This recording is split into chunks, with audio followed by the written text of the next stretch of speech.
Welcome to the first lesson for tips and tricks for youth ministry. First thing that we want to get to for youth ministry, the basics, is setting a vision, your mission, your goals. What is your purpose? This is your why, your what, your how, your where, your when. All these things you want to have written and have a vision, a picture in your mind of what your youth ministry will look like.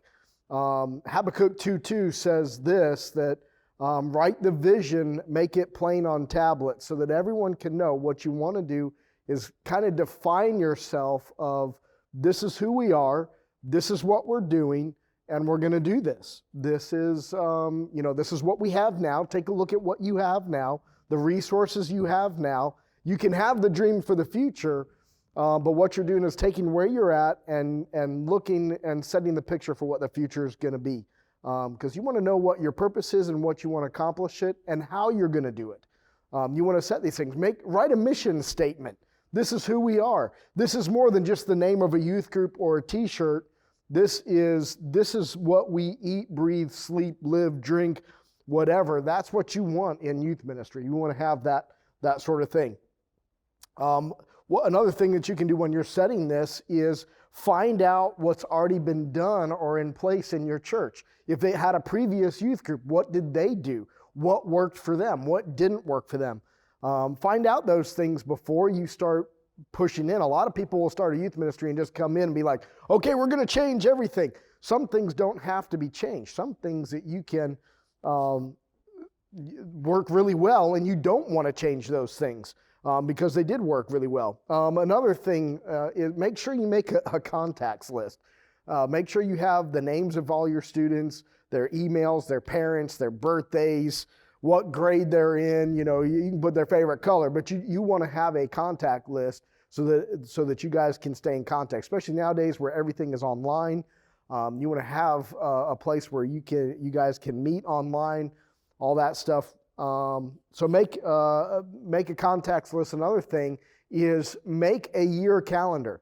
Look at the next year that you have, especially starting the school year coming up. Look at the entire year. Make a year calendar, make a 2-year calendar. There are certain events every year that you can count on being there. And so, holidays, different things like that you can put in this year calendar and make sure that it's there.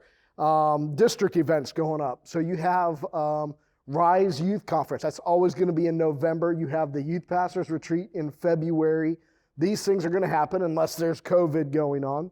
But you're going to have the Youth Pastors Retreat in February. You're going to have Fine Arts in April every year.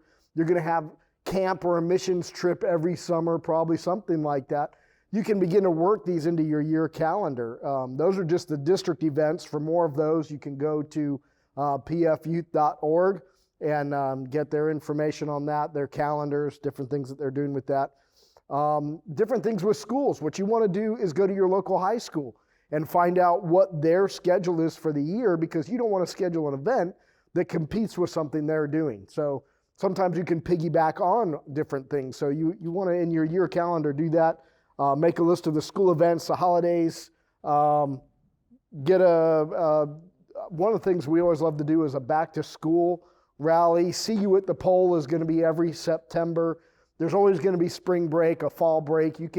There's Christmas. You can schedule events for around these things. So make a year calendar. What do you want to see accomplished in 1 year? Do you want to take the whole youth group through a discipleship process? You want to be able to have those sort of things so that planned out. The more that you plan out, the better that you can plan your future in this. 3 points that are really important in youth ministry to me is that everyone needs to have a progression in youth ministry. You want to reach the lost, you want to disciple those you reach, and you want to empower leaders. If you're not working kind of in this progression so that it keeps going around, some people use the baseball diamond, this is how you measure a run. Some use a football where you score a touchdown. These are the touchdowns so that when you reach the lost, you disciple them and you train them for leadership so that they will go and do the same. The more you multiply leaders, this is the key, is leadership development. We're going to get into that. I call them the 3 E's: evangelism, equipping, empowering.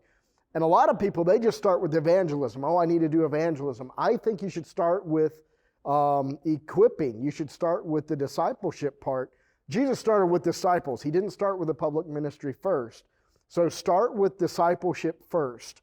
Then train your leaders, and then focus on evangelism, because then it will start multiplying like that. So focus on what you have, equip, empower, and then evangelism. And actually the next 3 lessons that we're going to have are going to focus on these 3 things: equipping, empowering, and evangelism, to help you do your youth group, because as you reach the lost, you disciple them, you train leaders. It's all about your leadership development. As you train leaders, you will begin to empower people to go and do ministry. So that it's not all on yourself. Too many people in youth ministry are burning out. We don't want you to burn out in ministry.